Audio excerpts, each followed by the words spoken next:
যেভাবে লেখা আছে আমি সেভাবেই পড়ছি।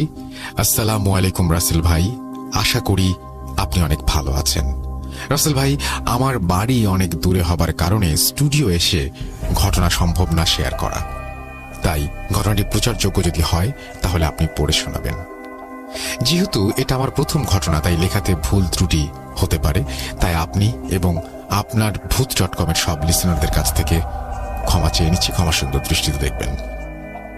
ইনশাল্লাহ আগামীতে আমি আরো অনেক ঘটনা শেয়ার করব, কারণ আমাদের ফেঞ্চুগঞ্জের হাজারো ঘটনা এখন পর্যন্ত শেয়ার করিনি, কোনো রেডিও শোতেও না, বা কেউ শেয়ার করেনি বললেই চলে।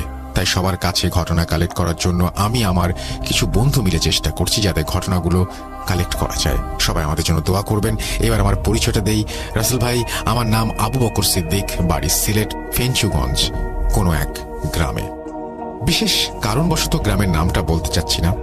আমি আপনার ভূত.কম এবং ভূত FM এর অনেক বড় ফ্যান। 2016 সাল থেকে আপনাদের শোগুলো শুনে যাচ্ছি।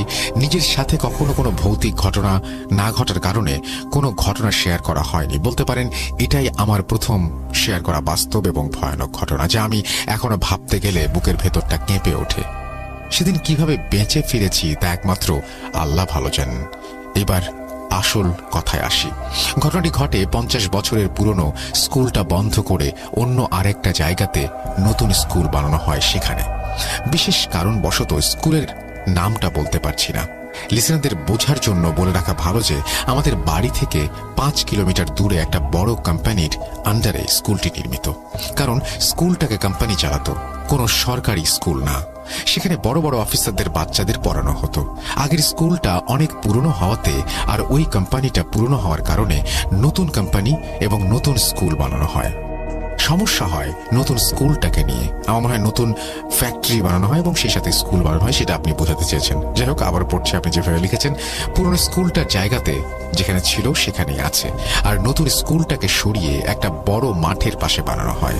স্কুলটা ছিল ত্রিভুজ চতুর্ভুজের মতো। পুরো স্কুলের চারপাশ একদম রুম দিয়ে ঘেরা। স্কুলে ঢুকতে হলে 2টা গেট দিয়ে ঢুকতে হয়। সহজ ভাষায় বলতে গেলে 4টা ইট চারপাশে রাখলে যেমন হবে, চারপাশের দেয়াল, মাঝখানে ফাঁকা জায়গাটাও সেরকম, ঠিক স্কুলটা ওই রকম। বলে রাখা ভালো, আমি এই কোম্পানিতে সিকিউরিটি পদে চাকরি করতাম। আমার ডিউটির টাইম ছিল রাত 9টা থেকে সকাল 6টা পর্যন্ত। প্রতিদিন সাইকেল চালিয়ে কাজে যেতাম। সময় লাগতো 40 মিনিট। আমাদের সিকিউরিটি অফিস ছিল ওই পুরনো স্কুলটার মাঝে, কারণ পুরনো স্কুলটা ব্যবহার হয় না বলে আমাদের সিকিউরিটি কোম্পানিকে দেয়া হয়েছিল। প্রতিদিন আমাদের সবার আগে অফিসে যেতে হয়। সেখান থেকে ডিউটি ভাগ করে দেয়, কে কোন জায়গায় ডিউটি করবে। এইবার আসল ঘটনায় আসা যাক।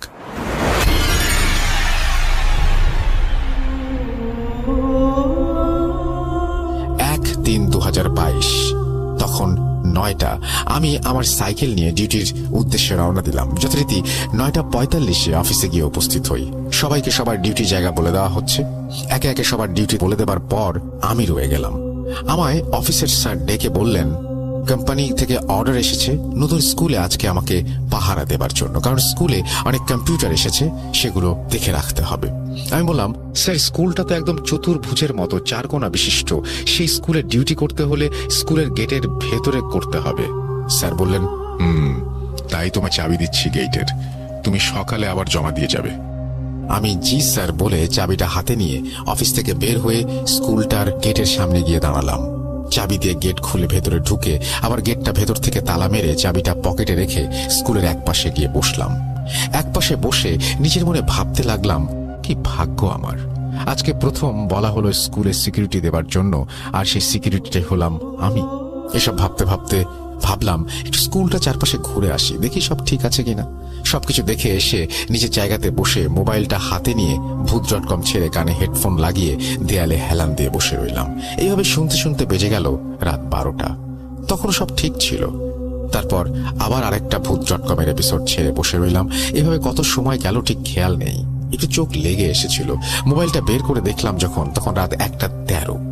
আমি বসা থেকে উঠে টর্চ লাইট নিয়ে দেখতে লাগলাম সব ঠিকঠাক আছে কিনা।